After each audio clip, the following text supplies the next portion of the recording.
pretty fun to talk about today. So very quickly, I'm Eben Matthews, co-founder of Macroverse, and I'm sitting here with Matt Mazzaferro, who is one of the people that I have come to just absolutely love and respect in the Macroverse community, as well as just being a pretty damn fine human as well. So Matt, I appreciate you being here today and excited for what we're going to go through, which is a story that you created based in this universe of DeadTown. That's one of the kind of worlds that we play in Macroverse.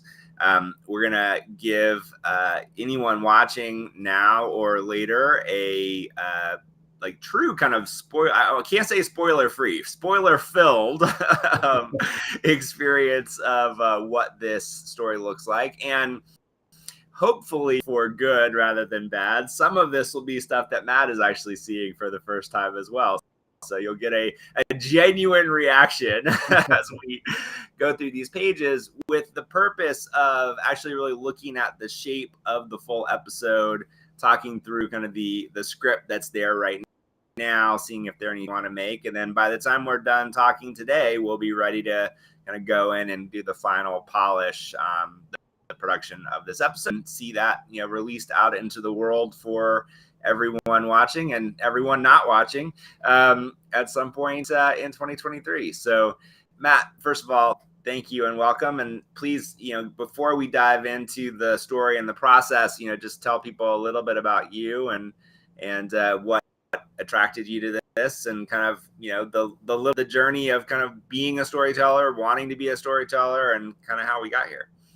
Yeah, absolutely. Well, first and foremost, Evan, thank you for having me on, and you know, thank you for creating this tremendous platform that allows people like me who have wanted to be a storyteller my whole life the opportunity to sit down and not only take my chances at telling a story and putting myself out there, but really learning how to become an impactful and compelling storyteller, because I think we all have that inside of us. It's just a matter of honing and flexing and exercising those muscles, and being able to do this with you know, experts like yourself and Adam and Ricky and the whole Macroverse platform is more than I could ever imagine. So thank you for the opportunity.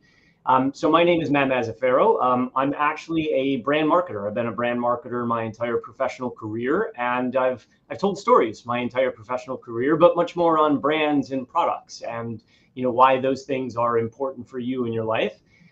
But I will say that I've dreamt about being a storyteller since I was a young child. I got captured really early on, both from a comic book perspective, but movies and regular novels as well. I was a voracious reader as a child, and always had this idea of, you know what, someday I want to invent stories and tell stories and have an impact on other people's lives. And you know, a lot of that stayed with me, but I never really found an opportunity to break through. I always thought, all right, well, I'm not in the Hollywood machine. I'm never going to be able to break through. So why even bother? Why even try? Silly mindset. I don't know why I was really caught up in that. But, you know, it wasn't until I discovered Web3 and discovered NFTs, and then really discovered you, Evan. You know, I met you through a mutual friend, mutual contact, and they put us in touch. And you know, you told me a bit about what you were trying to build with Macroverse, and I was all in from that point on. Yeah. And I had a tremendous opportunity to join your project, your platform, and mint my own NFT. And that really is the start of where KADEN came from. You know, within the DeadTown world, I was able to go on to Macroverse, and there's KADEN. I was able to go on to Macroverse's platform, really mint my own NFT, create him with my avatar, or your avatar creator, and just went through, I think I spent probably a couple of hours really honing in on what I wanted KADEN to look like, and then minted him to the blockchain. And then we had an opportunity to tell a story. And there's KADEN. There's KADEN in the original format that I minted him in. Oh, geez, this was back in probably February or March now at this point. Yeah. You know, I always had a thought of, all right, well, I want to tell a story of who is he and where did he come from, not just as he is now as a zombie, but who was he before? And actually, let me interrupt yeah. you for 1 second, because I think that there's the context, just so anyone that isn't familiar with this knows. So there's we have a franchise, one of many kind of story franchises in this thing called the Macroverse, that called DeadTown. And so this first character collection that we put out, as Matt alluded to, you could come in and really fully customize the character within this world, with the intent that rather than this being kind of a profile picture project like we were seeing a lot of at the time, that we really think of these as characters in these different universes, with the intent that people like Matt can then take these characters, create who are they in this world, who are they in this universe, and that some subsection of the people that play that game will get to see recognized as canonical components of the universe, and then actually fully produced as pieces of media within that universe. So in that process, there was the original creation of the character, and Matt, I hope you will talk about like taking time to kind of craft what he looked like as a zombie, not necessarily knowing I think at that point that what was going to happen to this process as they kind of went and became kind of recognized as canon and greenlit. So jumping ahead just for a second, it's like there's this zombie version of the character that lives in this zombie apocalypse noir world, as these group of characters that are in the first batch of these stories that we're talking about came to life. Stephen Perkins, who's the artist for DeadTown, then crafted this one-of-one piece of artwork that represents who was this character pre-apocalypse. And so I'll shut up there now for a second, and Matt, you can kind of take over the story of how this came to. Now we have a character that kind of lives both pre-apocalypse, post-apocalypse, and there's some fertile ground there to think about, well, what happened in between? Who is this person, and how did they at some point end up being a zombie in this world? But the time between not being a zombie and being a zombie could be 5 minutes, or it could be 15 years. We don't know. So now it's back to Matt and his thought and creativity around, like, what does that start to look like? Yeah, definitely. No, thank you for that context. I'm sorry I skipped ahead, but I joined Macroverse, and I joined this particular project with the intent of creating a story. That was one of the reasons that actually attracted me to Macroverse, that it wasn't just another PFP project, that I actually had the opportunity to apply my creativity and become that storyteller that I always wanted to be. And so when I sat down to really play with the avatar creator, the platform that you have to be able to go in and mint my own character, I really wanted to take a step back and understand, well, what was that story I wanted to tell? What did the character look like? And so I did spend a couple of hours really playing around with all of the different characteristics that could really make up who this zombie or this Zed character would become. And ultimately, I landed on this particular one that you saw. And the reason I did was because in my mind, I really wanted to tell a story of a kid going through the zombie apocalypse. I think we all have our own childhood traumas that really shape us into who we become. But I can't think of a more traumatic experience than going through the zombie apocalypse. So I felt like, creating a character in his teens would be an interesting exploration, to be able to go and create stories around who is he now, and then how does he transform over the course of his time living through the apocalypse. And so I created him, and then the next step was to take the opportunity to sit down and be like, all right, well, I have what he looks like, but who is he, and what's he going through, and what is that first short story that I want to pitch to introduce this character to the world within the greater Macroverse universe of DeadTown, which is a fantastically rich opportunity and a fantastically rich world to build within. So that's where it all started, was with the avatar, or with the NFT, and with this particular character. And then I went through a process of, all right, well, who is he? What's his name? That's going to be really important. And then, what are some of the characteristics? What's his personality? And then what's the story that I want to tell? Knowing that it was a short story, knowing that there was an open world, meaning, to your point, Evan, in this short story, I could have created something where from start to finish, he goes from, alive to dead and becomes a zombie. Or I could have told a smaller story with the hopes of creating something larger. And that was sort of the pathway that I went down. I wanted to show at a snippet in time, like, what is that traumatic experience that shoved him headfirst into the zombie apocalypse.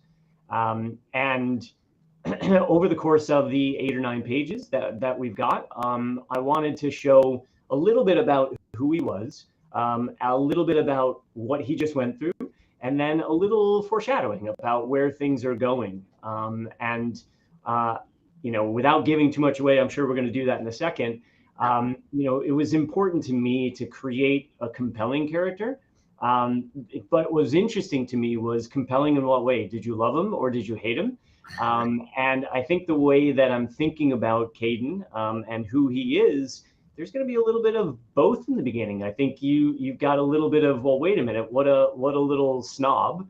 But at the end, it's kind of like, oh, well, is that who he really is, or is he someone different? So I think for me, showing his journey not only over this short story, but starting to map out where I think he's going to go is the really interesting part and the really fun part. Yeah, no, for sure. And I think, we talked a lot about in kind of early, the early sessions that we do kind of with this process is kind of about generalized storytelling techniques and things to be thinking about as far as, structure and how to put these stories together. And a lot of that comes from the initial notion that, basically the first session that we talked through is that, character should be driving plot shouldn't be driving character. And so getting a sense of, who is this character, what is the kind of journey that they're going to go on, which is then going to start to determine what are the things that happen along the course of that journey or over the course of that storyline. I think that to me was what I was always interested in about what you started to put together here is that, he's not just in that, we feel necessarily sorry for or that immediately identify with, that like even in the course of this early part of his storyline, there's an actual transformation, not from human to zombie, but from kind of like some emotional transformation that he has to go on, even to get to a place where, number one, he could survive to the end of the story, and then number two, what's then placed in front of him to have to go on into this now insane world that's developed. So I thought, the way you like very quickly started to kind of think about that and tackle that, to me made this kind of interesting and compelling right off the bat. I'm glad that you brought that up, because one of the things that I really wanted to try and accomplish with this particular story was when you think about a zombie story, in many cases, not all, but in many cases, there's a lot of glorified violence that takes place within a zombie apocalypse or any of those types of stories. And for me, I wanted to show KADEN's emotional journey with his very first experience within the zombie apocalypse. Now, don't get me wrong, there is violence. You will see that in the comic. But it's much more focused on, my story is much more focused on his emotional journey of, who he was and then who he thinks he's going to need to be when he does go out and experience the broader world of DeadTown. So that was really important to me. I wanted to show that journey. Yeah, for sure. Hello. Sorry, I got my dog in the background. She's excited as I also think it's important to at least what our intention with this larger world of DeadTown is, and I think the kind of post-apocalyptic stories that work the best, it's a commentary on society. It's there's a kind of a big canvas to have something that at the surface level is about this kind of fantastical undead creatures walking around, and how do people react to that? And sometimes it gets scary, and sometimes it gets violent, and you get to play with kind of different levels of emotion and different levels of intensity. But underlying all of that, at least for us with DeadTown, there's a real intention to use this as a canvas for talking about how people deal with transformation, how people deal with challenges, how people deal with conflict. And so there's always kind of emotion at the core of that, and kind of how we as humans react to situations that are outside of what we consider the norm. And then, with DeadTown in particular, you won't really see this here, but where the larger story goes and the world that KADEN is about to enter into, we're in the early days of the apocalypse in this story. But as it evolves into the full series, part of what fascinated Adam and I when we originally came up with this concept for DeadTown was that, most zombie stories do kind of focus on the initial outbreak, the survival, component of it, having to kind of make it through this, changing world. And where we land in DeadTown in the main series is like, this has already happened, and now we've just had to settle in and learn to live with it. And I think that's been, the part that's kind of fascinating to us is like, as society changes and you get to a new kind of equilibrium or a new status quo, it's not that there aren't continuing challenges, but society evolves and kind of learns to live with the new reality, the new world order, so to speak. And then what happens? So, we're at the beginning of that here, but I think it's, it's a different take on a similar thought process of just, who is one, how does this character react to something that is the way that life has always been, and then something changes, and now what? So with that said, looking at some pages, and when I asked Matt if he was willing to do this live, I was excited that he was up for it, because like I said, some of these I don't think has seen all of yet. So also a shout out to Albert, who's the artist on this, who I think did a phenomenal job. One of the things you'll notice, the black and white zombies and the color characters, we very intentionally use black and white and color as a narrative device in all of these stories. So in the main series, the kind of DeadTown world is this black and white noir, very stylized reality. And then the flashbacks to the kind of pre-apocalypse are this kind of rich Technicolor world. And so it's really a stylistic choice to comment on our main character in the main series, the main character's emotional state. So as he starts to find his humanity over the course of the series, some color may start to kind of come back into the world a little bit. Spoiler alert.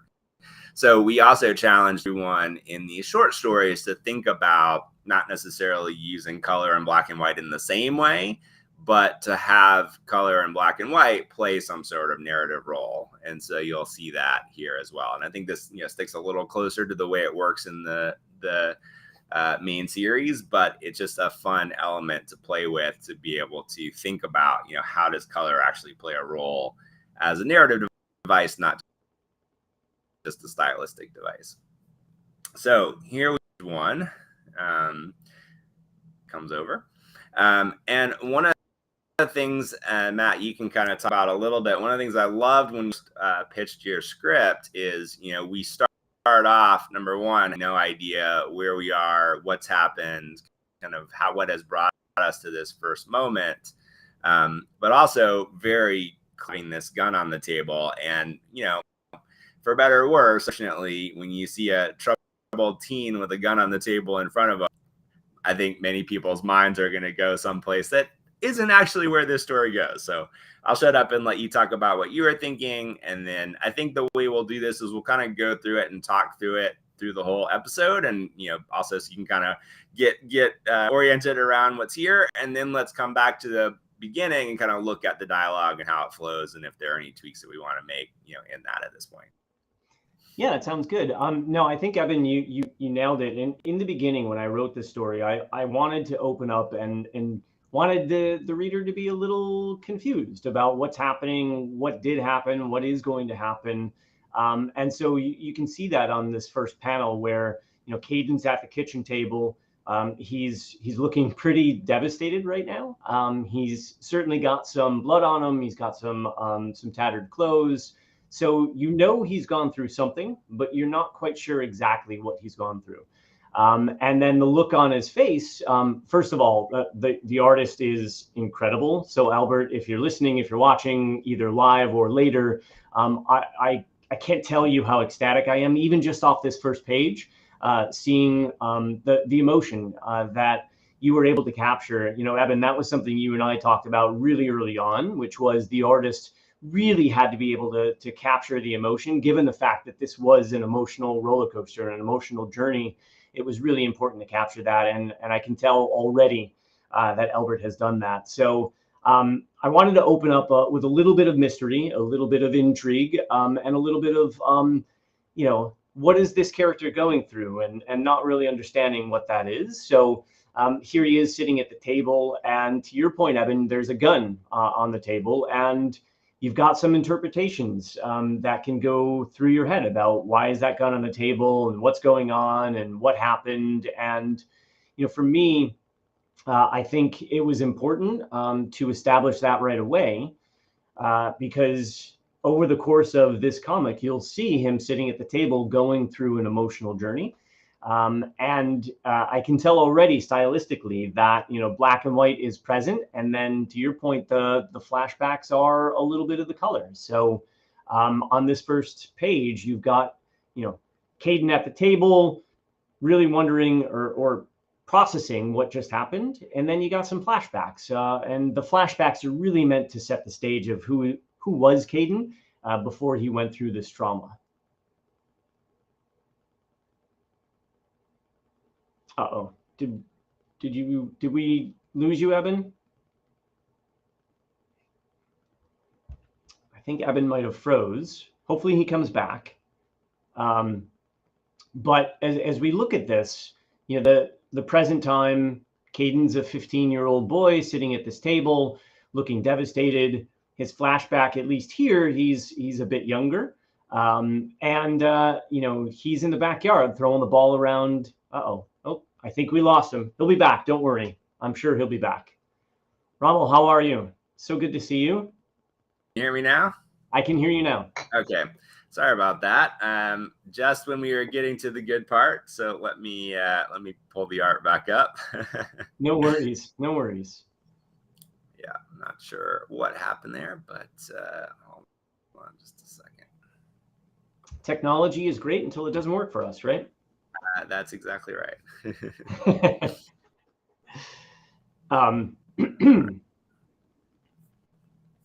Oops, hold on. We're getting there. We're getting there, people. Stand by. All right, very good. Perfect. So I lost you. You. I'm not sure if everyone else lost you, but I lost you when you were talking about there's a gun on the table, and that can push us in a specific direction. Yeah, definitely. That was the intrigue I wanted to create. When you first look at this panel, what's the gun doing on the table? Why is there a gun? Why is KADEN looking so devastated? What has he been through, or where is he going, etc. So that was really important to me, and I wanted to cause that sort of confusion, that little bit of mystery, because for me, I felt like that was going to get you into the story. Like you want to flip to the next page because you want to really understand what's happening here. And what's great is I think the dynamic between the black and white, which is present time, and then the color with the pinks and the blues that Albert did here are those flashbacks. And I intermixed, present with flashbacks. The flashbacks were meant to establish who is KADEN and where did he come from and why is he the person that he is right now. Whereas that's a good juxtaposition against, what he's going through at the moment. And, what is that emotional journey that he's on in his own head sitting at the table. So here he's at the table, You've got the dialogue around that's really the TV in the background that talks about and really establishes that there's something happening from a virus perspective in the greater world with lockdowns and panic. And then you see a flashback of him with his dad in the backyard throwing a football around. And this is your first sort of clue into who KADEN is. And, he drops a pass, misses catching the football, winds up kicking it in frustration, and it goes through his window. His dad's like the living room window, and his mom is like, "What are you doing? And what just happened?" And you can see that he kind of pushes that off onto his dad and blames his dad for it, and doesn't take accountability for breaking the window. And his dad just said, "Yeah, sorry about that," and was okay with KADEN pushing it off. And there's a little bit of backstory around that too, Evan, that I don't get to in this comic, but I've got in my mind, in my head, as to why his father does those things. But that's your first sort of foray into who KADEN is.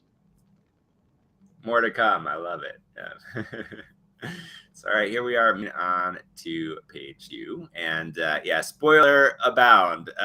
One last note on page 1, which I thought was a nice detail. You can kind of see it here. You initially see like, oh, there's this gun on the table, and of course we get the breaking news, but the four untouched dinner plates also around the table. It's a subtle clue, nice one, as we go on to page 2 here.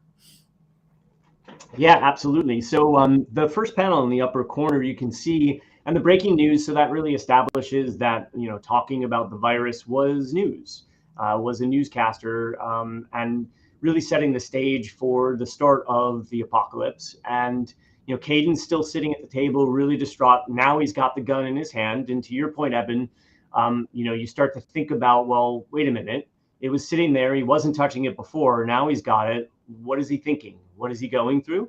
And then you can see a little bit of another flashback where his dad comes into the living room, and KADEN's just kind of sitting there hanging around and got his feet up on the table. That's trying to establish like he thinks he's king of the castle, where he can just put his feet up on the table and watch some TV. And his dad flat out asked him, "Did you get your chores done today?" And you can see that his dad just got home from work. And of course, KADEN's like, "Well, no, you're going to do them."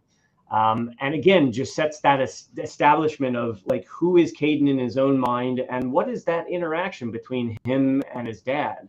And you can see in the next panel that his dad's like, "All right, well," and he even enlists his little brother to do it. Like, "Hey, Noah, mop faster. We got to get this done before your mom comes home." And I think that also establishes a little bit of a good cop, bad cop relationship between his dad and his mom. Clearly, his dad covers up for KADEN's lack of responsibility, and his mom isn't necessarily along that same lines. Like, she's not okay with that, but his dad, very clearly covers up for him. And then, oh man, this art. Sorry, I'm seeing the art for the first time, and it's amazing. It's incredible. But the bottom part where you see there, now you're thinking about, all right, well, who is that laying on the floor in the living room? Certainly you can tell there's somewhat of a man there and somewhat of a woman there, but still trying to establish, well, who is that and what just happened? Which I love, if depends on, making the connection yet or not. But oh man, the artwork is fantastic. Yeah. I mean, there's a read there which you go, like KADEN covered in blood, gun on the wall. Did he kill his parents here? Like, what just happened? So, yeah, I think that the misdirect is working very nicely at this point. And then moving on to the next page when it updates. It's trying to update. I'm on pins and needles. I can't wait to see more of it. I know. I think it is a written rule of the universe when you're trying to do stuff live, things go wrong. So this happens whenever I do demos for people too. It's like, there's going to be something that doesn't work quite right. We're building suspense. Exactly. Dun, dun, dun. Yeah, now I've got a spinning cursor here. Hold on just a second, guys. Oh, just there. All right. And bringing it back. Oh, fantastic. So again, with the juxtaposition of really just, again, trying to establish who is KADEN and, what's his mindset. And you can really see his dad continues to defend him. And even when things aren't necessarily what they appear to be, his dad always defends him. So, the first quarter panel here, where his dad is literally on the field arguing with an umpire in the middle of his baseball game, arguing whether he was safe or whether he was out. And of course, there's KADEN pointing and laughing, saying, my dad's going to take care of this. Again, sort of feigning responsibility and pushing it off on someone else, and always thinking his dad's going to take care of things for him. He doesn't have to necessarily do that himself. And you flash forward to him sitting outside of the principal's office, and clearly he's in trouble. Clearly he got called there for a reason. Inside are his parents, and the principal is having a conversation of, well, other students saw your son started it. And of course, the father's like, no, they're lying. He would never start or do something like that. And, just trying to establish how much his father covers for him and how much KADEN takes no accountability for any of his actions. And here, and actually, Evan, we'll talk about dialogue in just a second. But as I was going back through my script, preparing for this conversation, this is one of the things I might want to tweak a little bit. But really, I wanted to establish here that, all right, well, they're out for ice cream, and KADEN gets a reward for standing up to a bully, while his brother doesn't get any ice cream whatsoever. So again, just establishing that dynamic of, hey, I'm your father, I'm going to give you whatever you want. And now you start to see, well, how does the father treat his little brother? And how is his little brother's dynamic between his parents, and then even between his little brother and KADEN? There's a little subtle nod here about who KADEN is and who Noah is. Sorry, Noah is his little brother. And, their dynamic, which will play and hopefully come out in a much bigger way beyond this story. And then we flash back to the present. And, I was rereading my script, Evan, and, when KADEN said this, it just struck me that, this again was a nod towards him not taking accountability for his actions. It wasn't like, this is what I did. It's, look what you made me do. So again, just trying to understand, well, what is he going through mentally? And you can see he still has his hand on that gun. Yeah, absolutely. And then we're kind of back into a little more what happened here. Yeah, I wanted to establish, what it was. So you saw KADEN a little bit as a child and who he was and how he grew up. But now I wanted to establish, well, the predicament he's in now, how did he get there? And so when you're looking at this isn't a very, it's not a flashback that goes back years. This is a flashback that goes back like an hour, and really trying to understand, well, what happened? And in that first quarter panel, you can see, again, like his parents are clearly telling him, no, there's a citywide curfew. We can't go anywhere. And KADEN's like, well, I don't care. You promised. And again, his parents give in to him. And so they're all gathering around the car to get in the car and go somewhere. And you can see in the background, sort of that upper right panel, there's a shadowy figure standing there. And it's like, well, what's going on there? And who is that? And, why is he sort of creeping over the family that's trying to get in their car?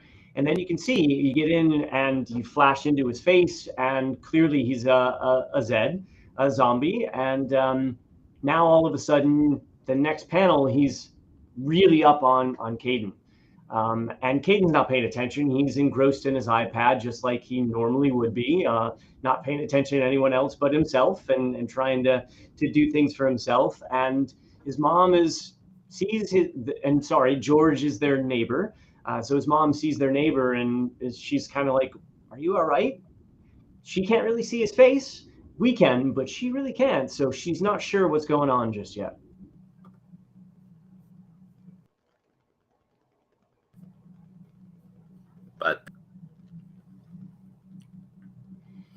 And then we can see what's going to happen. Oh man, this art it's incredible. Evan, I know you've been showing me sort of teasers and sneak peeks of the art, but wow, just seeing it all together is I'm trying to hold back my own emotions. This is like a full lifetime of trying to become a storyteller, and seeing it come to life on a page it's a bit overwhelming, which in the most fantastic way possible. So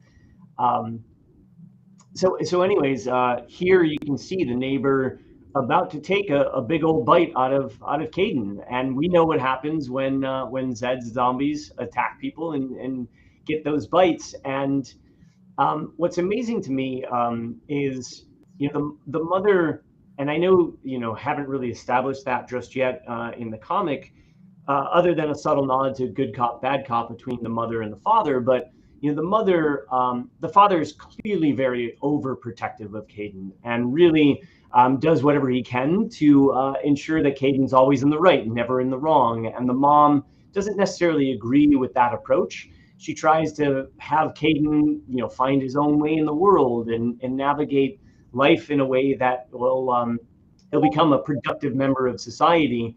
So she tries not to be protective or overprotective of him. But here, clearly, when she sees her son in dire straits, she jumps without even thinking to protect him.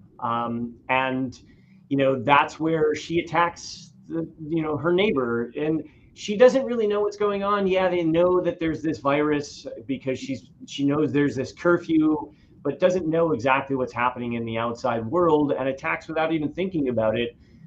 Unfortunately, with some pretty severe consequences. You can see that she protecting her son winds up getting bit by George, who is a zombie. Yeah. And then, of course, his dad jumps in to protect his wife, and grabs George, tries to get George off of his wife, and unfortunately, he also, I would say, suffers some pretty severe consequences. He gets bit, and in the course of getting bit, of course, he grabs a rock and smashes the neighbor over the head, and takes care of protecting his son, and trying to protect his wife. Got bit. It's a pretty nasty bite, but I don't think they truly understand the consequences of that bite. Of course, they go back in, and you can see that his wife is already starting to feel a little bit affected, I'll say, or infected, if you want to put it that way. But the father is just like, well, it's okay, dear. You're just getting a little bit warm. Rest here. I'll go make dinner. So even in his mind, it's like, all right, well, we got bit. This is not a big deal. We can handle this. So off he goes to make dinner. And Evan, you alluded to it earlier. That's where the plates kind of come in. And we flash forward to KADEN in his room, and his parents burst in. They didn't quite make it to dinner. Well, not to that dinner. That's right.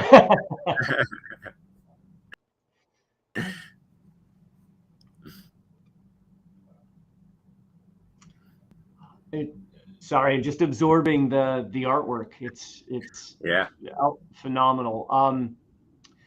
So the upper panel, I wanted to create this point of view shot, as if you are KADEN, and really wanted to put you smack dab in the middle of the start of the apocalypse, or just being confused about, well, wait a minute, what's going on with my parents right now, and why do they look like they're hungry and they think I'm dinner. And so what's interesting is I don't think that at this point KADEN even knows the true danger of what's happening. And so he bursts up, and we jump forward, and he's heading out of the room, and he's grabbing a bat on his way out. And he sort of gets backed into a corner there in the living room. And again, you can see, like, he doesn't take any accountability for putting his parents into the predicament they were just in. He goes right to, don't make me do this, as if his parents are the ones that are causing all of this. Now, part of that is true, right? They're attacking him. But he again faints responsibility, like, oh, well, this was all my doing because I was the one that wanted them to break curfew and take me out because they promised me. And here he is faced with the consequences of those actions. And I'll just tell you my mindset, like, this is the first time, really one of the first times in his life that he's had to face like severe consequences for his actions, because he's always pushed it off on someone else, or his father's always taken care of, oh, don't worry, you're not going to face any consequences because I'll cover for you. And this is the first time that he's really been backed into a corner, both literally and figuratively, which is why I'm wanted to set up and really have him backed in the corner by his parents. There's so much psychology I won't dive into with that, Evan, but here he is facing a choice of, what do I do? Because I've never had to face my own consequences before. And he's forced into action. It's sort of him or his parents, and he's got to make a choice. And you can see the choice he makes there in the middle bottom panel. And Evan, I gotta do a shout out for you for the right panel. There's so much. There's so much in this right panel. Yeah, it looks like just a picture. There's a beat there, and I'm so glad that you said, hey, a lot of times in comic books you take a beat that's outside of the action, but still, just I think it broke up the pacing a little bit, but in the best way possible. Because this establishes so much. When you take a look at this picture and you see this is KADEN when he was younger, this is his parents holding him, and there's just so much symbolism in this picture. You can draw your own conclusions, but there's a lot that I put into this picture.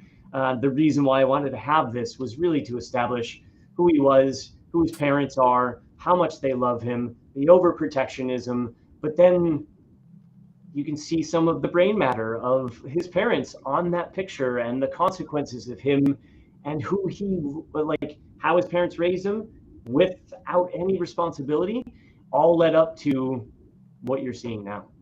Well, it's, even the glass is broken. So I always take it as like, this is the literal breaking point of, the breaking of the family, essentially. And as we move to the next page, it's also the break point from what happened back to knowing what happens next. 100%. And I think breaking point, it's even the breaking point for KADEN. We've alluded to it all along. And again, he that first panel, why did you make me do it? So again, he's still not able to accept the full responsibility of what he just did and what just happened to his parents. And he's at the literal breaking point. And so that panel, that second panel right there, where the tears are just streaming down his face and he just looks completely devastated. First of all, that art is incredible, but really this is meant to be like, he's at his breaking point. He can't face the world in a world where, one, his parents are no longer there to protect him or overprotect him, and two, I don't think he can process what he just did to his parents. And we alluded to it earlier. He's got this gun in his hand, and he's at the point of what's next in this world. And I don't think he truly thinks there is anything next in this world. And then flash forward to this scream that's happening in the backyard, and it kind of snaps him out. Like, wait, what was that? And now I think he sort of remembers, wait, I've got a brother. Well, what's happening? And you can clearly see that his brother is a little trapped in the back shed. And here's another breaking point for KADEN. He's got to make a decision. Well, what is that decision? Is he going to just leave this world and leave his brother all alone in this dire predicament that his brother is facing? Or is he going to snap out of it and jump into action? And there's a lot of psychology, Evan, that we can dive into at some point as to what's going on in KADEN's head right now, and why does he jump into action and actually, again, the first time, take sort of a selfless act and go and try and potentially sacrifice himself for his brother, or at least put himself in danger for his brother. And there's a lot of psychology behind that. And we can talk about that at some point if you want. But, you can see him with a bat in his hand and the gun that he had in his hand now jumping out. And all right, it's time to save his brother. Yes. And I think notable, this was where the first version of the script ended, kind of on this cliffhanger of, what happens next. But we ended up adding a final page here. Yeah, and I have to say that first of all, this was Eben's idea. He came to me and said, Matt, what do you think about one more page? This one, where you ended it seems just like there's too much. Not too much. It seems like there's still one more part of the story you want to tell, and like there's one more thing that we need to understand about what happened and where things are going. And I'm so grateful and so thankful that Eben suggested that we create one more page, one more part of the story. And this was the page that I was really, the whole art is just fantastic, but there's so many Easter eggs. Sorry, I'm looking at the Easter eggs that we put in there, and just so fantastic. So the part is, like, on the previous page, he comes running out to save his brother, and you're right. I kind of ended it there with like, all right, you draw your own conclusion about, did he save him? Did he not? What happened? Did they both get consumed by the zombies? What happened? And so this extra page takes that story, and now you see.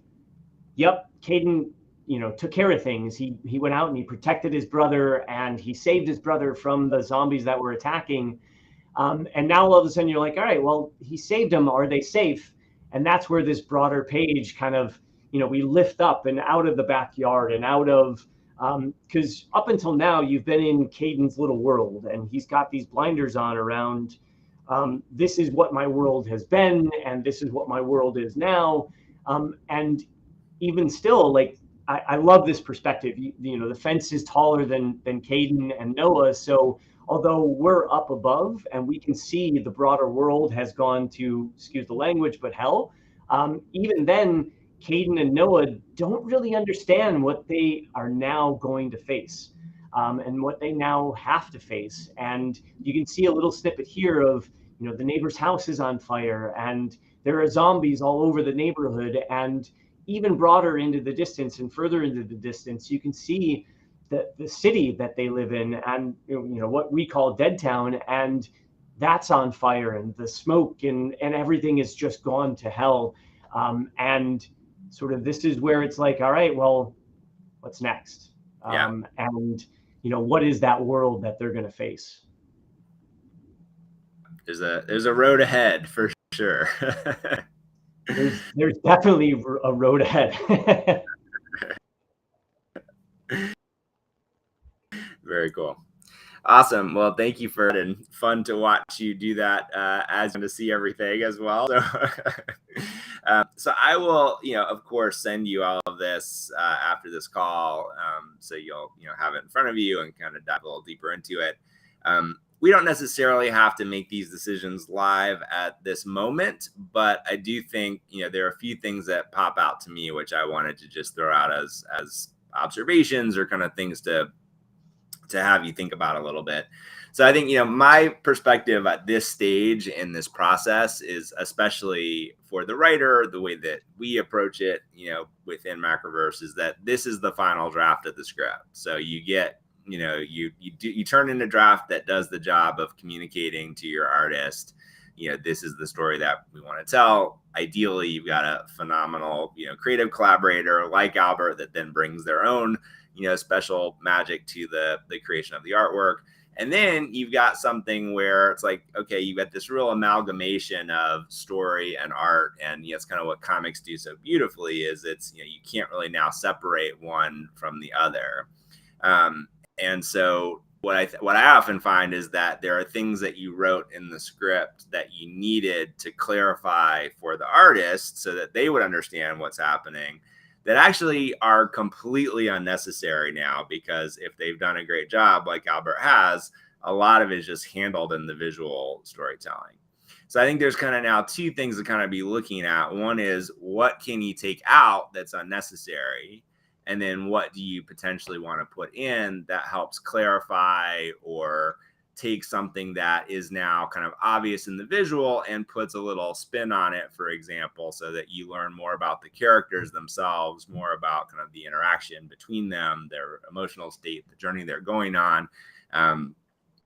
So it's kind of those two things, in a sense, competing, but I think trying to bring something together now where the dialogue is not just telling us what we're looking at, but it's kind of adding some additional element that, you know, doesn't quite exist yet, which mostly from my perspective is telling us something more about the characters. And a lot of what you kind of talk through is very fertile ground, you know, for the kind of where does that come from.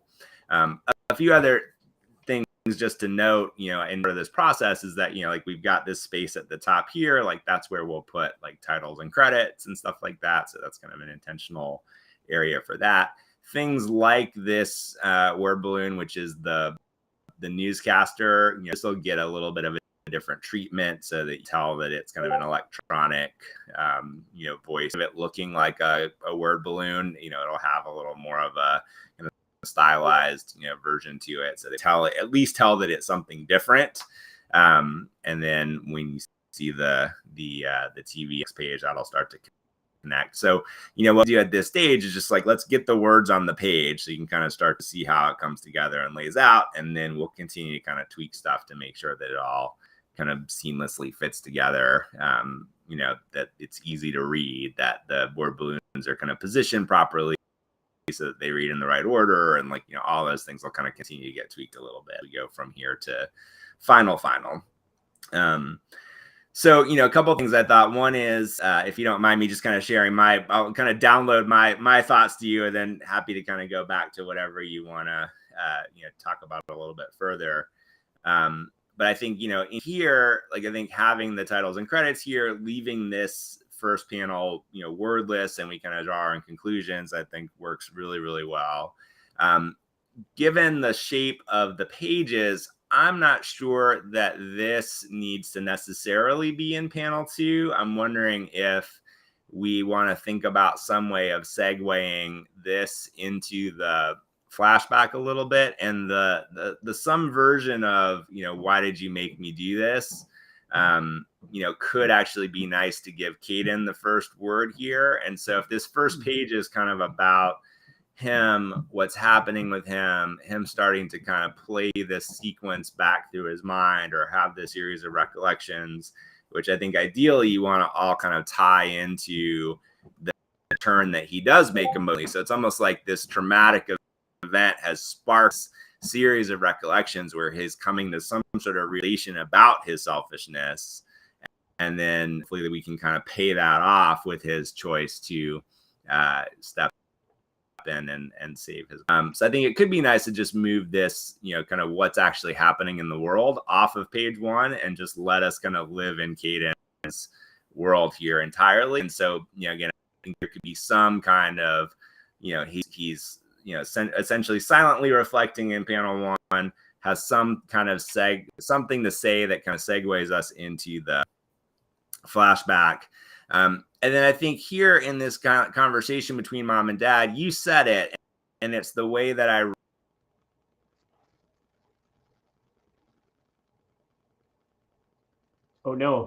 could. Oh, can you hear me? Yeah, you froze there just for a second. So you said, okay. You said it, but, and then that's kind of where I lost you. Oh, so you said like the dynamic between mom and dad, and I think that's a really good one to try to lean into a little bit more, is like, you know, in these, what the dynamics of this relationship is. So I think, you know, here we're saying like, Dad, I can't believe you threw the ball through the window. This is one of those examples. Like, we very clearly see that the ball is through the window. So we've got the space here. Don't necessarily need to actually say threw the ball through the window. Thinking about like what would that natural dialogue be? Someone, if you're playing, football outside with a friend, or let's say you're the mom, and all of a sudden a football crashes through the window, you're not necessarily going like, I can't believe that ball through the window.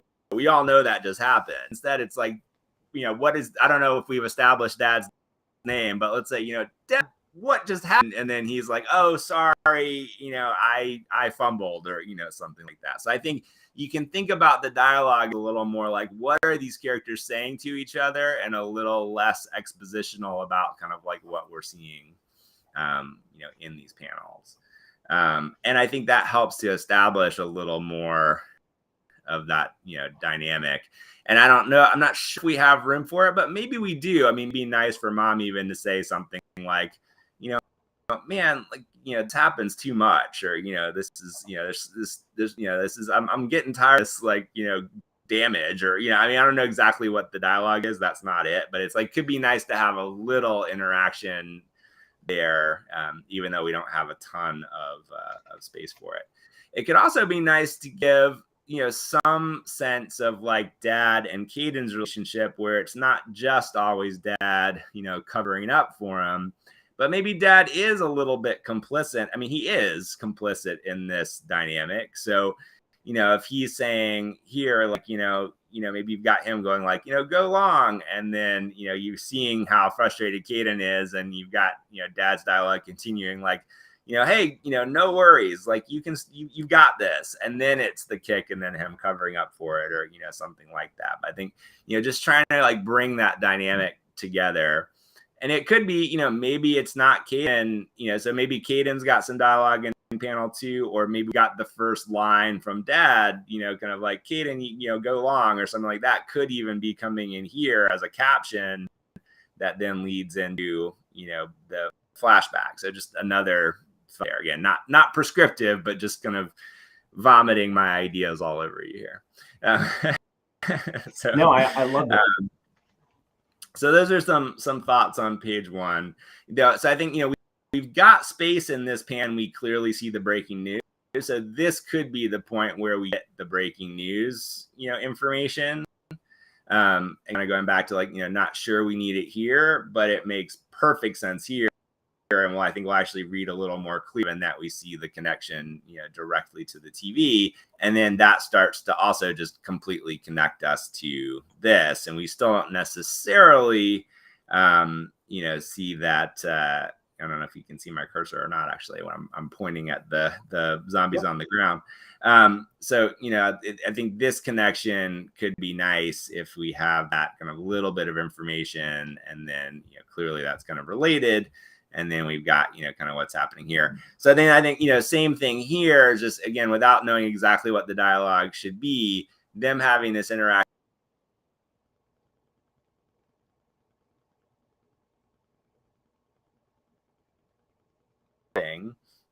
So I think it's now kind of like, what would Dad say to this little brother to, make the point even stronger that it's like, Mom's going to be home soon. We have to get this done. So it's like, who is this guy that is both afraid of his wife, covering for his kid, and doesn't want the conflict? And I think that may be, I don't know if that's what you're thinking, but it's kind of like, feels like that's kind of the core of Dad to me, is he's just like conflict averse. Like, he doesn't want to deal with his wife being upset. He doesn't want to deal with having to get his other kid, to try to do stuff he doesn't want to do, so forth. Evan, it's almost like you're reading my mind. So I dove a little bit deeper into the father, and so the psychology of his father is it's less conflict avoidance, and maybe there's some of that in there, but it's much more about he wants acceptance. Mm-hmm. So he wants his son to accept and love him, and he feels like the only way to make that happen is to be overprotective and be complicit with the lack of responsibility, and kind of be his son's friend. And sort of the same thing from his wife, of he wants his wife's acceptance that, hey, I can be a really good husband and a really good father. And so when she comes home and the chores aren't done, it kind of reflects bad on him, of like, oh, well, you're not a very good father if you're not making KADEN do the chores. And Right. so in trying to accomplish both of those things of like the acceptance of his son and the acceptance of his wife. Yeah.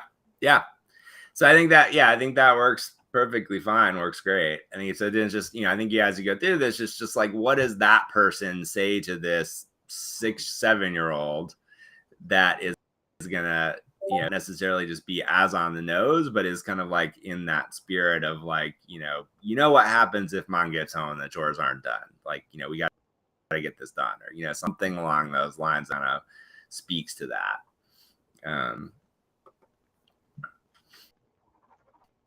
Got it. Okay. Awesome. And then I think I love this little sequence because okay. Sorry, did I drop out again for a second?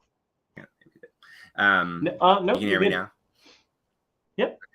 Okay, good. So yeah, I love this little sequence. I think, this one's a little bit tricky. So I think, this one actually might need a little more dialogue to help us understand what's happening. So I think like, the argument about whether he was safe or not is great. But I think, you probably want dad to be saying like, I think you probably want to start with like, he was safe by a mile, like, get your, instead of are you blind, like I think you want something that is a little more specific there about, I don't follow baseball enough to know exactly what the right term is, but it's like, he was safe by a mile, go take it up with the umpire. I don't know exactly what that is. Or like, your coaching skills, like, this makes me question your whole approach to coaching, or, it's something that like a little more specific about like, who is this guy's role here? And you may not even need the coach to be arguing because you see it on his face. It may just be more about what is dad saying and KADEN's reaction.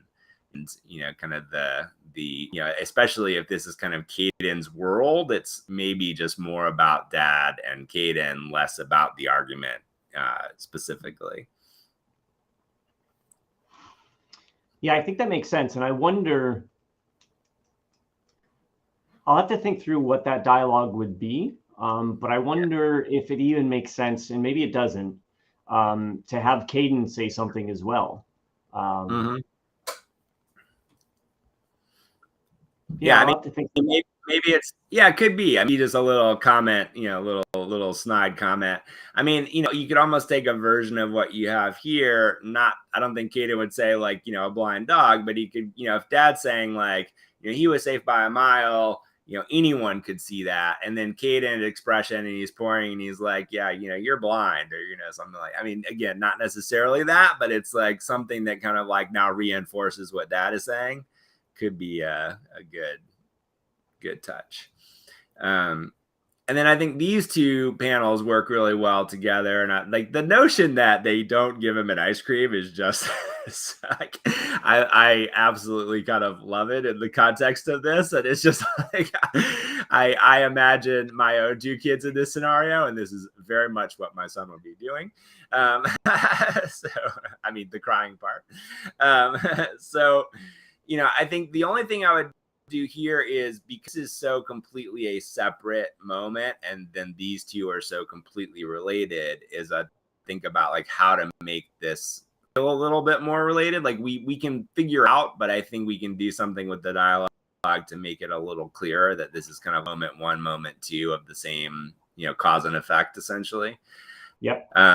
So those other students saw what your son did. He was under the fight.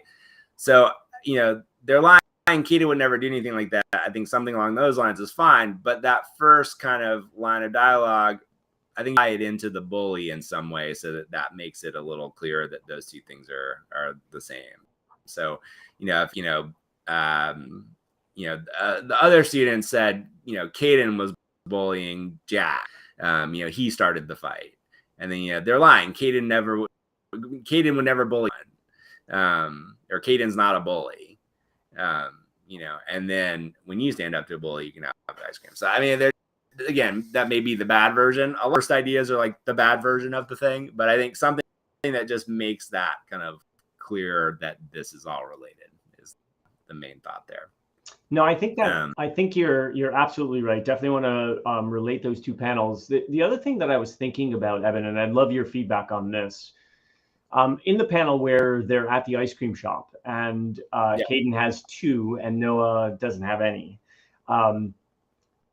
Would it be more impactful, or would there? It certainly would be a different dynamic. But I was thinking through this morning when I saw the sneak peek you had put through. I was wondering, like I could almost imagine the dialogue being the father saying, you know, standing up to a bully deserves double the reward. Noah, give him your ice cream. And so it was almost like Noah got the ice cream to begin with, and then the father took it away and gave it to KADEN instead, because KADEN, you stood up to the bully.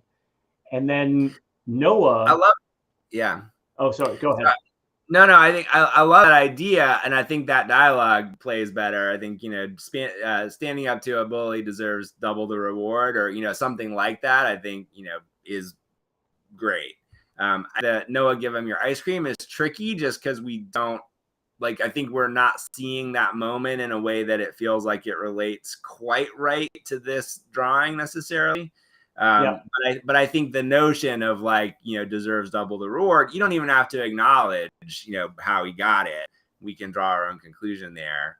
But yeah, I think that's great. Awesome. Okay. Yeah. Cool. And then, you know, is your thought that KADEN is kind of saying, look what you made me do, kind of over and over again to himself? Yeah. So, I was thinking about that this morning as well. Really just trying to understand, you know, what is the point that I'm trying, like, we already tried to make that point to begin with, and he's trying to process in his own mind, like, what just happened? What did I just do? And trying to push responsibility off of, well, this wasn't my fault. When very clearly with the flashback of him making his parents go out into the driveway, you know, did directly result in what happened to his parents. And so that was, I mean, I wonder if it's just too repetitive with him saying it over and over again. Yeah, and I don't have a good idea for what that is, because I think we'll get to this. I think the main thing that we need to look for, and it may be kind of working backwards a little bit, is the like, look what you made me do is great when we first, like, in the first page, or, you know, the first kind of moment that he says it, and then especially as the misdirect into the, you know, dead bodies on the ground. Then I think we want to look for, like, what is that line of dialogue when we get to it between him and Noah that ideally relates to kind of the last thing that he says before that, or that, you know, has some kind of a payoff to, like, this kind of change of state for him, or kind of the, you know, the moment that he decides he has to step up here. So again, don't know quite what that is, but that's what I'd be looking for, is something that feels like it kind of pays off his inaction or his kind of reflection, you know, up to that point.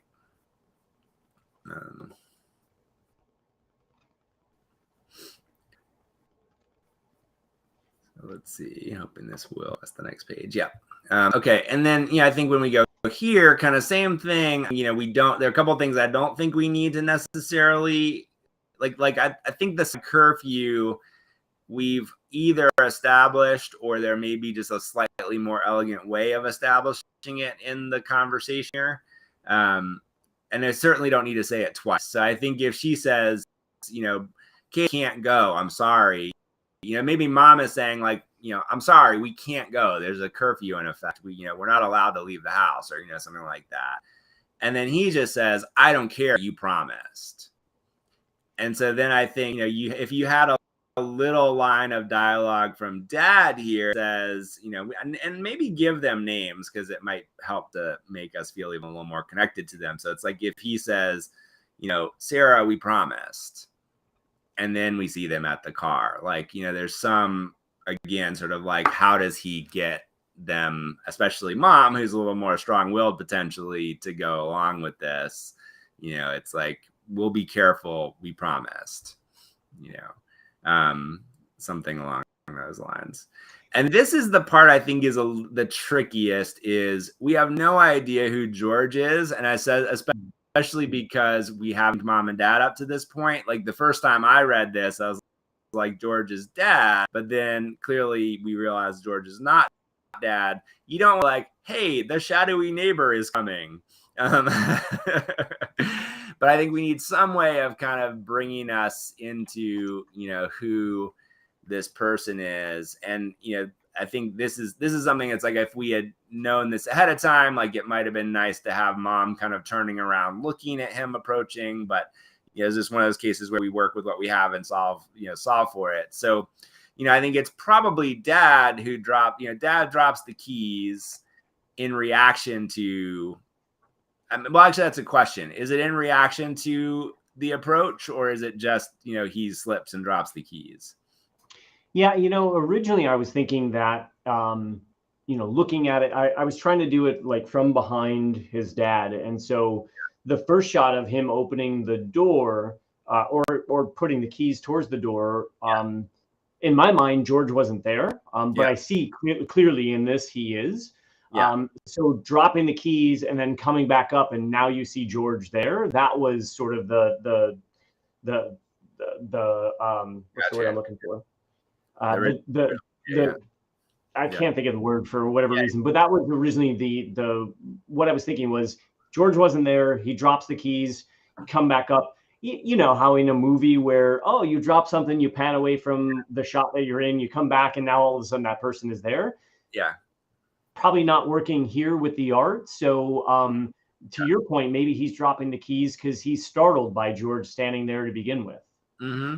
Although, I mean, it's like, he doesn't look particularly startled, so it kind of looks like an accident in the drawing. So I would just say, maybe you give him like an oops or, something like just a little under his breath, something that just kind of clarifies that. And then the thought I just had is, if we see, like they've said, like, oh, you're not supposed to leave the house. What if dad is saying in panel 1 out here, like, oh, look, Mr. Johnson isn't afraid to go outside, or, Mr. Johnson's out also, something like that. And then, he drops the keys. Oops, oh, he's coming over. And then that leads us into the reaction. And, I think, then you could say, George, are you all right? And that kind of helps clarify that that's all related, that this is who they're talking about and they're talking to him. And, maybe you even move the first part of it over here. If we put George over the panel of his close-up, that's also going to help us connect that that's who that is. So if you have a name, and maybe it's George exclamation point, we can clearly see he's not all right. Maybe it's like George exclamation point, oh my God, what happened? I like that.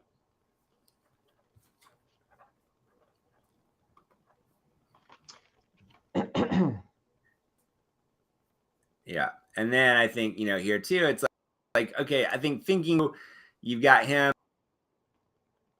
clearly about to do something, mom reacting, KADEN, and then jumping on to George. I'm not sure get your hands off my son is quite the right thing here, given the art, but I think, there's something about like, everybody, I mean, maybe I think she's probably the kind of more rational, protective one. So if she's like, everybody get back inside, something like that, like she's trying to like get them to move or to, do something.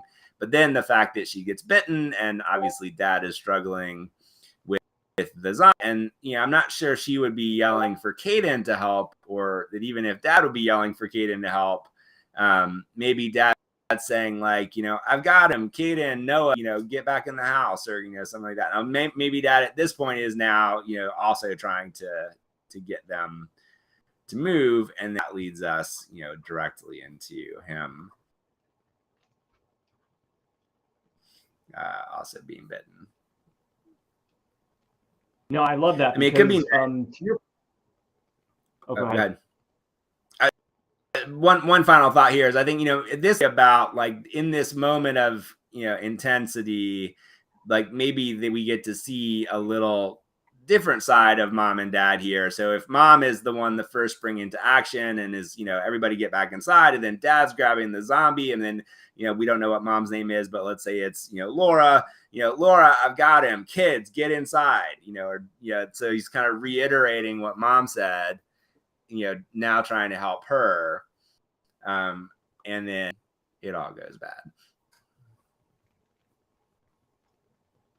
I actually love that, because if he's reinforcing what his wife is saying, it'd be one of the first times that's happening, that you see that happening. So again, to your point, it shows that different dynamic. Yeah, exactly. And then that is a gruesome bite, Albert. Albert is a gruesome bite. Gruesomely fantastic. Yes. And then, I think we don't necessarily need a line of dialogue here, but I could imagine dad having some, kind of under his breath, line here, which is just like, even just like, oh my God, or, whatever he would say, but just like, this is, that really smarts. And then I think, this works really nicely, you feel a bit warmed here. I would say, like, I think at this point, given that they're about to turn, I would say, like, you're up, like, you need to rest. I'll take care of dinner. Yep, I like that, because you're right. Like, you feel a bit warm. It's not strong enough. Yeah. And then I think finding Kaden in his room, still like chilling on his iPad, is great. I wonder if, like, there's even, I don't know exactly if maybe he's like FaceTiming with somebody, or he's like, feels like he could be doing something at this moment. So it's like, if he has a line of dialogue, and then like there's a line of dialogue from his iPad, like, maybe he's like, can you believe, like, something crazy is going on? And like, he's got a friend that's like, it's nothing, I don't know. But there could be something fun, just to do something in here other than just him watching YouTube or whatever it is. And then mom, dad interrupting that, mom, dad, what are you doing? Or mom, dad probably works as is, but then bursting in. I think, I love this POV shot. It feels like at the very least, we probably want them growling or, something here. Yeah. And then I feel like we want a little bit of like, you probably want a line from KADEN in each of his shots. So if he's like, what are you doing? Get away from me. Don't make me do this. Something along those lines. Love it. Sorry, I'm just taking copious and notes. Then this is, no, it's all good. And again, none of this, I don't consider any of this prescriptive. It's, it's just all food for thought. No. This is good. It's going to give me a good foundation basis to work from and ideate from. So it's great. Awesome. And I think that here, so I think there's two things here. One is, this is just a moment where I wish, I wish it was a slightly clearer in the art. Like, it's, I always look for places where it's like, you can put it together because we can make these connections, but it would be nicer if we didn't have to make the connection, if it was just a little more obvious. So this is one of those moments where it's like, we can tell that Noah is in the back shed, and we figure that out through the sequence of events, but it'd be nice if we knew that a little more clearly. So I think when we have that, it'll help when we have the word balloon, kind of tail, because that'll help connect it to the shed. But then I think you may want to have like a line of dialogue from Noah out in the backyard, which says like, get away from me. So if we have him scream and then something like get away from me and then help me, that will connect those three dots. I wonder if he should actually call out KADEN's name. If he says, KADEN, help me. And if that'll both help kind of clarify and also actually, give KADEN something to do. Actually, I love that, because one of the things that I'm going to develop, hopefully in the future with Noah, is the dynamic between him and his bigger brother. So he's got the very, when you think about like big brothers and little brothers, not always, but at least in this dynamic, Noah even after all of the things that he sees his brother gets that he doesn't, the treatment that his father has towards KADEN, he still puts his brother up on this pedestal, and he still views his brother very much like a superhero. And so when you say, "Hey, KADEN, help me," that helps establish that sort of dynamic a little bit. Even if it's just a nice little subtle like poke at it, that, hey, I've got my brother, he's a superhero, he's going to come rescue me, type of thing. So I love that idea. One other thought here, I'm looking if there's a place for it. I think you could put it here in this panel. So if he says, you're burning up, rest while I make dinner, maybe we start the conversation, or maybe it goes in between the rest while it's dinner. But I think it could be nice to acknowledge the fact that Noah's not in the house at the moment, which will also could also both help clarify that, and also like, where is he while this massacre is happening? So if he were to say something like, you're burning up, don't worry, Noah's outside, KADEN's in his room, rest while I make dinner, something like that. Or Noah's playing in the, what would you call that, the shed, or Noah's in the shed, KADEN's in his room, rest while I make dinner. And that's also feels kind of like a natural thing for, like, hey, where are the kids? No, don't worry, they're okay. Yep, absolutely. Yeah, I think kind of continue to think about like what is progression of the why did you make me do it? So I feel like this does start to feel out of place, I think, by this point. So I think there's some I like him continuing to kind of talk to himself, but I feel like you want to think about some evolution of that over the course of this. And if KADEN help me, it also feels like, not to get too 80s action movie-ish, but there probably could be some line from KADEN here, which is like, not so much, step away from my mother, but, kind of like, hey, over here, something like that. So he's drawing their attention, and just to give him a line there might be nice. Again, it's amazing. I think you might be reading my mind, but this morning I was thinking through that exact thing, because I was like, all right, well, what is it that KADEN could say that would put us in his mindset, but also could be something that could be carried through into the future, that, all right, when he's about to, take action, whether it's violent or not, like here. Right. And so I don't know if you like this or not. I would love to get your opinion, but and maybe this is too cheesy. Maybe it's got to be something else. But he's a 15-year-old kid. He kind of can be cheesy, right? So I had this thought of, as he prepares to take on the zombies, and again, something that he can do in the future if he takes on humans or whatever. I'll just say it. I almost want him to say, "Time to be the hero." Like, in his own mind, he's the superhero. He's going to be that person that, hey, I'm going to go take care of this type of thing. And again, maybe that line's too cheesy, but it kind of struck me of, all right, well, he kind of thinks more of himself than he actually is. So like, hey, it's time to be the hero type of thing. I feel like I like that I would put that in your back pocket. I think there's a magic moment for that in an interaction between him and Noah. And I think there's a potentially kind of really impactful moment as the story progresses, where, like, as he starts to realize that Noah sees him as his protector, as his surrogate father, as the only hero that he kind of has left. And that creates potentially some really interesting conflict in KADEN of, like, both now needing to live up to that, also seeing himself that way to some degree, perhaps feeling guilty about it at the same time. Like, there's some complicated emotions that can come from that. And then there's probably a great moment in a story for him to say that. I think in the context of this, it feels a little like unearned, or just a little bit kind of like thrown on, where we've seen him kind of suffering this entire time. And so I think, if he's decided to step into action, I think it's more about, like, he's almost may not even realize why he's doing it yet. He may not even, like, he's still just like reacting to what's happening without thinking on some level, but the reaction is one that he wouldn't have done previous to all of this. No, I think that's a fantastic point. I love that.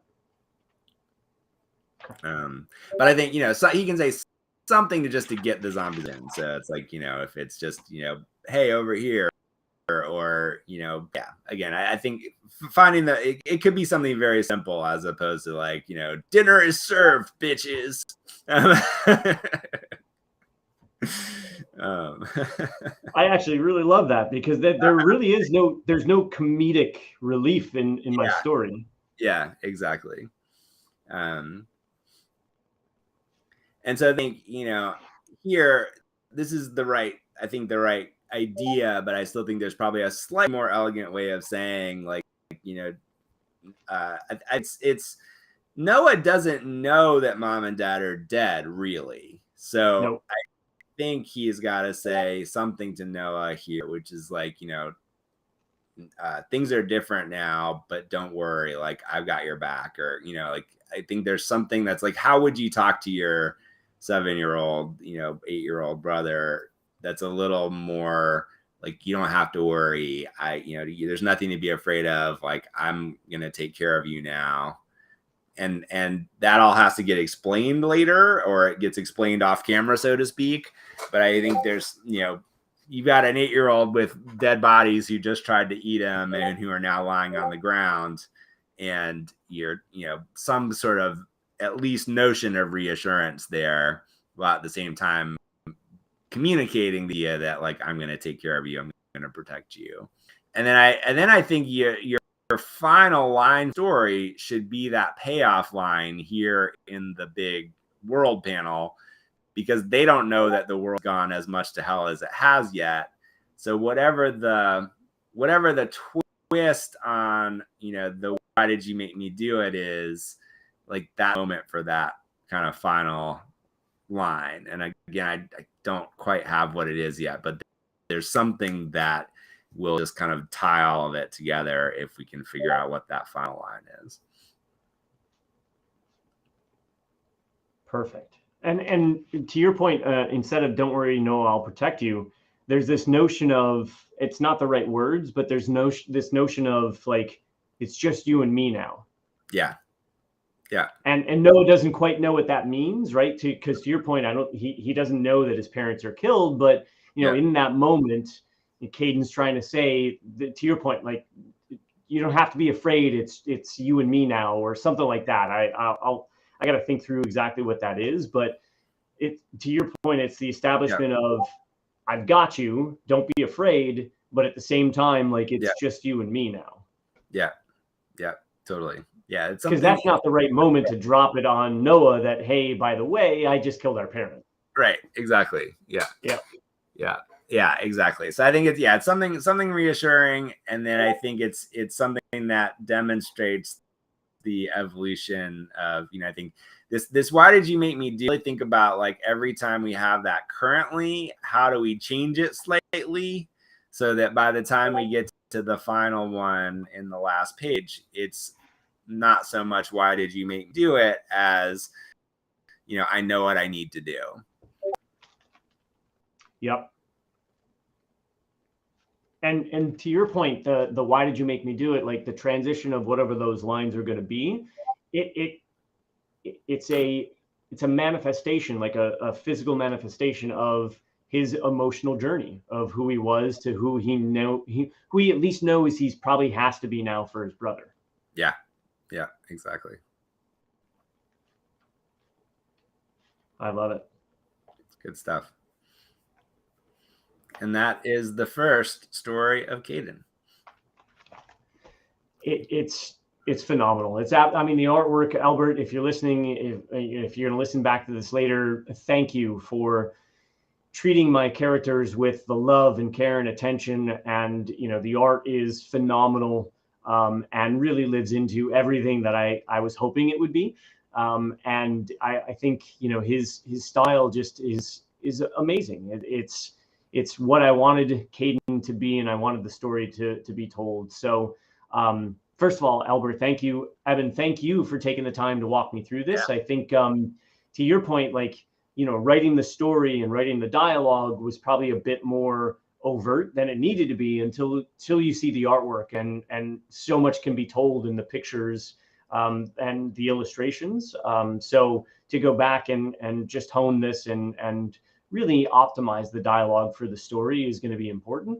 And knowing some of the backstories of my characters and who they are, just subtly putting some of that stuff in there is going to be key as well. So thank you for walking me through this. This is phenomenal. Yeah, man, my pleasure. It's fun. It's fun to go through it and figure it out. It's like, every time we get this, it to me is this kind of a fun puzzle to kind of now put the final kind of pieces together. So I hope it feels that way, because it's what I think makes so special is it is this accumulation of lots of different inputs to find the right elements to kind of feel like it's all naturally cohesive.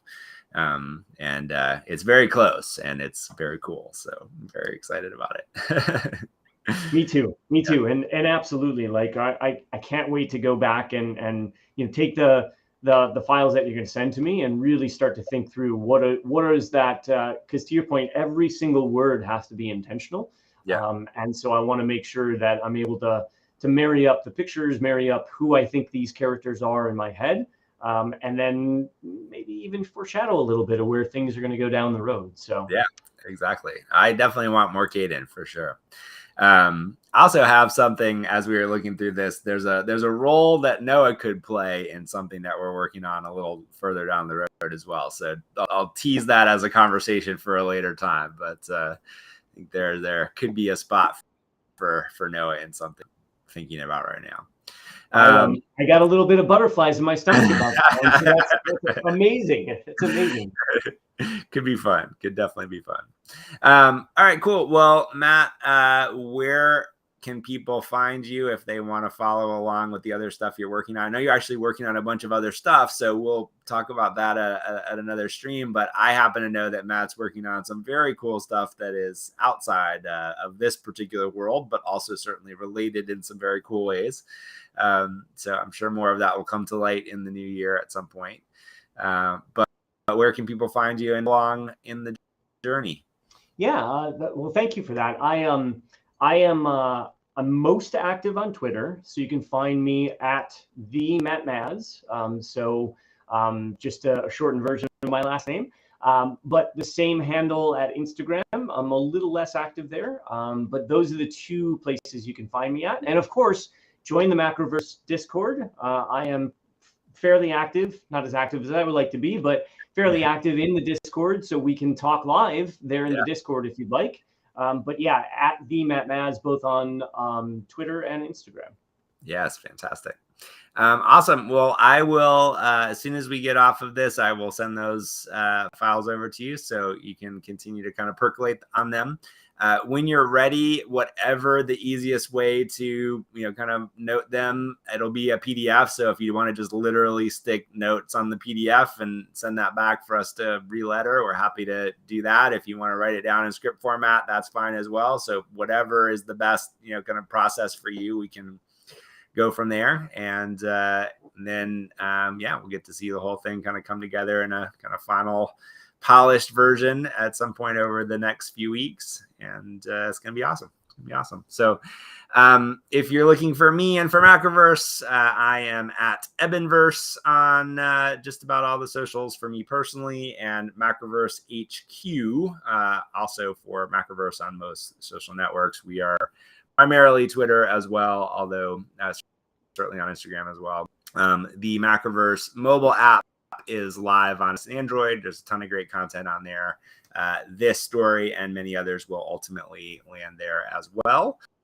I think final thing is just, if you're watching this on YouTube or any of the multiple places that it's, we certainly appreciate the likes and the follows and the subscribes and helping to spread the word on everything that we're all working on building here with Macroverse. So you again.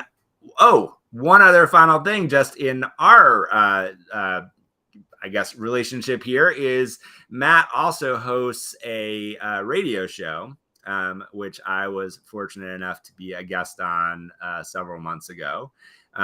So very fun episode and conversation that we had about all things Macroverse and storytelling with NFTs and Web3. Where do people find the show? And that episode will be amongst the episodes of the show.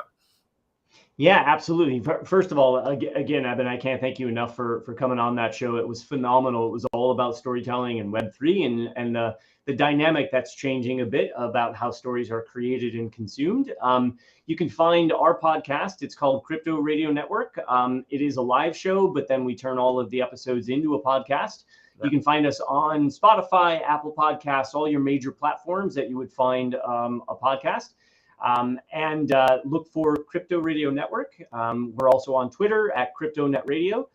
And Evan's episode is posted where we talk about Web3 and storytelling, and he gives a little bit about where Macroverse is going. And so please definitely head over to your favorite podcast platform, look us up and look for that episode. I think you'll find it quite entertaining, but also a bit eye-opening as well, especially if you're into storytelling. It was a very fun conversation. Definitely recommend. And also another awesome guest on that show as well, Gareb Shamus, who also comes from a world of comics and story and all of that good stuff. So yes, definitely recommend that. And again, like, subscribe, share with friends, let people know what we're up to. We want to see a lot more people come and play with all these tools that we're making in 2023. Anyone that's watching at the current moment or in short order, I hope you've had a holiday and are having a wonderful end of 2022 heading into 2023. And Matt, thank you again for jumping on, and have a wonderful rest of your week. And we'll see you on Discord and everywhere else. Absolutely, Evan. Thank you so much. Happy holidays, happy new year. And I'm looking forward to amazing things, not only within Macroverse, but hopefully some of those things will be us working together as we go forward. So Indeed, thank you for everything. Awesome. All right. Bye-bye.